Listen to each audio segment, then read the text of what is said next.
Howdy, it's Kyle talking about Africa, and most of my videos are about the US with a sprinkling of Mexico, Canada, and the Caribbean because I usually only want to talk about places I've actually been to so I can give first-hand experience from being there. But I wanted to talk about this because it's something you're not really going to hear about in the US media.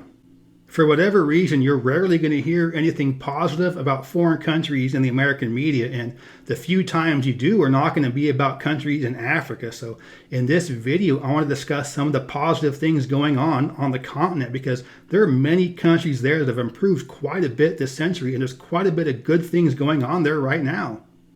Africa as a region consists of 54 countries, 48 of which are on the continent itself, and 6 of which are island nations offshore.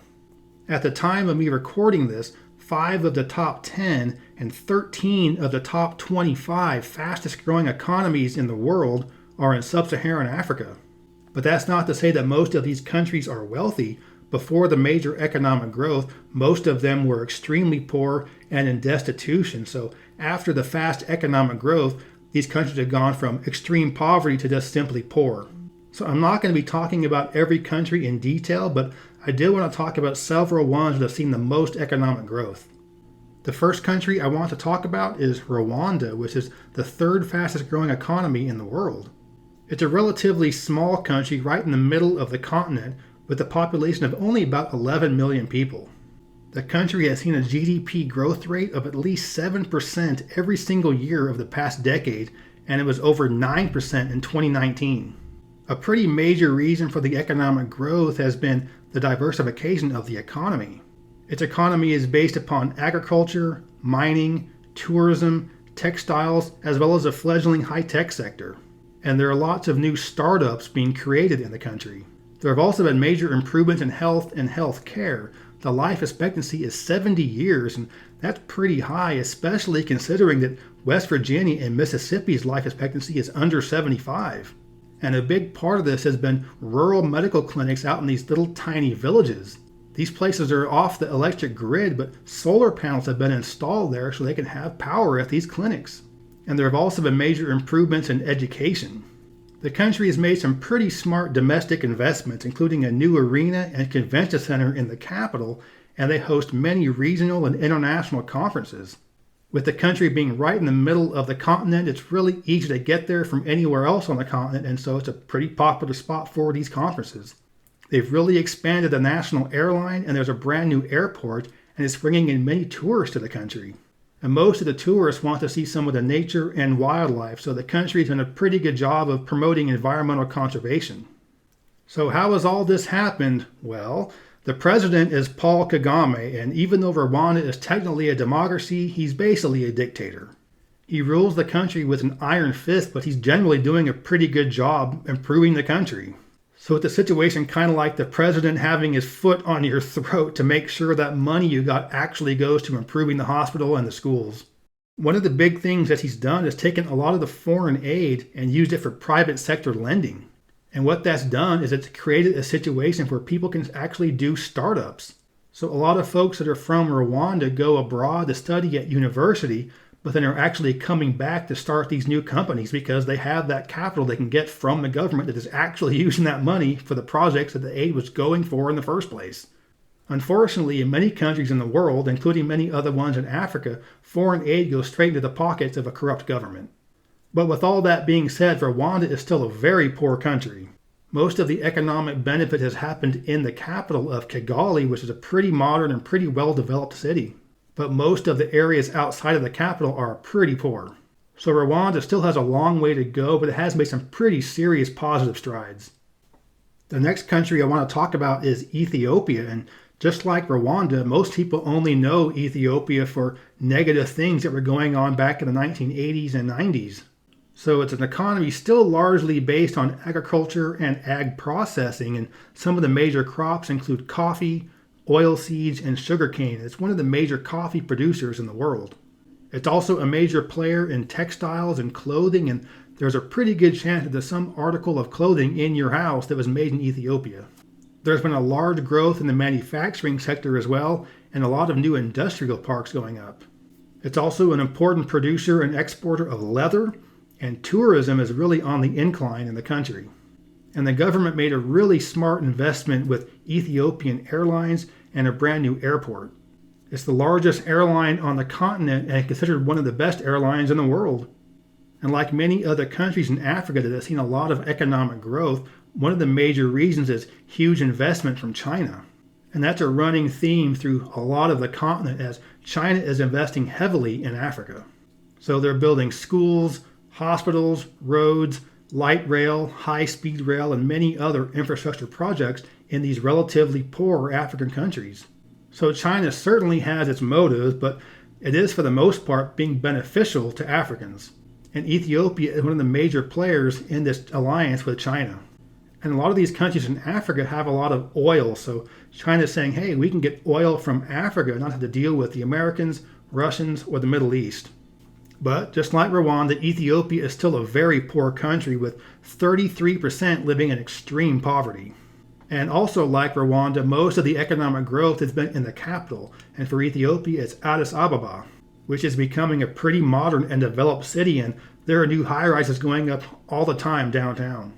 You can look at a lot of photos of African capitals, and in the photos you'll see a ton of cranes because there are so many buildings going up, many of them high-rises, and these cities are developing pretty quickly.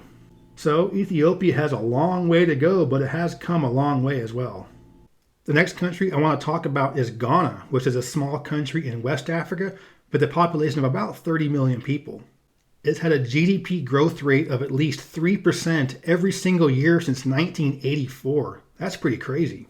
But with that being said, it was one of the poorest countries on earth in the 1960s and 70s, so for it to have economic growth for the past 30 years or so, it's still a pretty poor country, although it is much better off than most other African countries.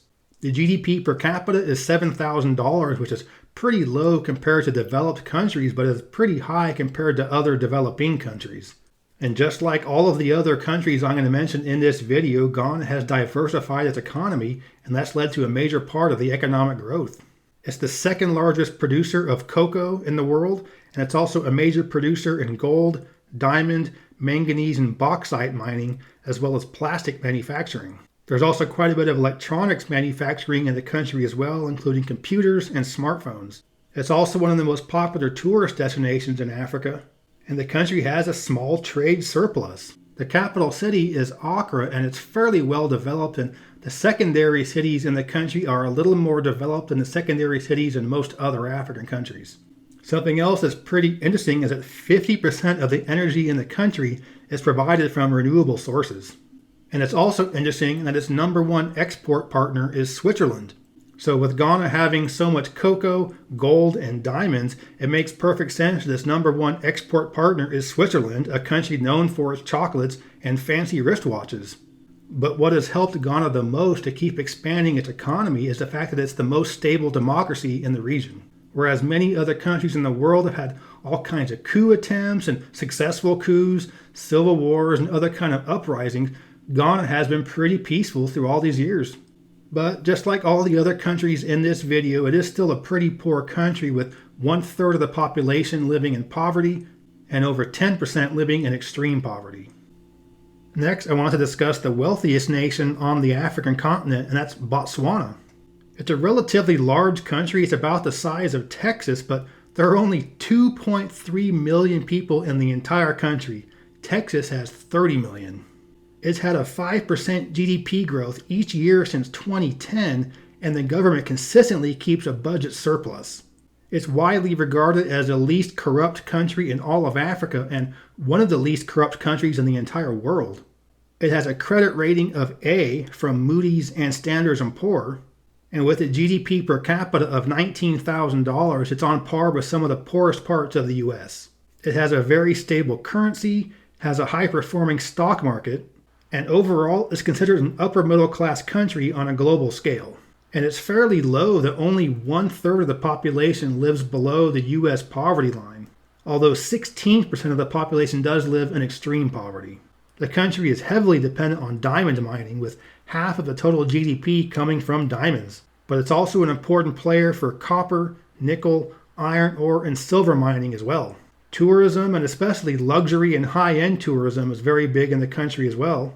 And because tourism is such a major part of the economy, and most of those tours are coming to see some of the wildlife and nature and go on safaris, the country does a pretty good job of environmental conservation. Because of the stable economy and the stable government, several American companies have big production plants in Botswana, with two of the largest ones being Owens Corning and H.J. Heinz. So overall, Botswana is a pretty successful country and is a great economic model, not just for other African countries, but for pretty much any country in the world. So those are the main talking points I wanted to discuss about Africa. And like I was mentioning at the beginning of the video, you're not going to often hear many positive things about African countries in the media. You'll hear about a terrorist attack or a conflict breaking out, but you're not going to hear stuff like this in the US media. If you're interested in learning more about this subject, check out the YouTube channel African Insider, and I'll put a link to it in the description box. And it's a channel that's by Africans, so it's pretty cool to see stuff like this coming from the perspective of folks that actually live there. I hope you enjoyed this video. If you did, please give me a thumbs up to let me know you approve, and subscribe to this channel if you're interested in stuff like this, nerdy geography stuff, usually about the US, travel, cross-country road tripping, just other stuff kind of like that. But yeah, thanks for watching. Geography King, signing out.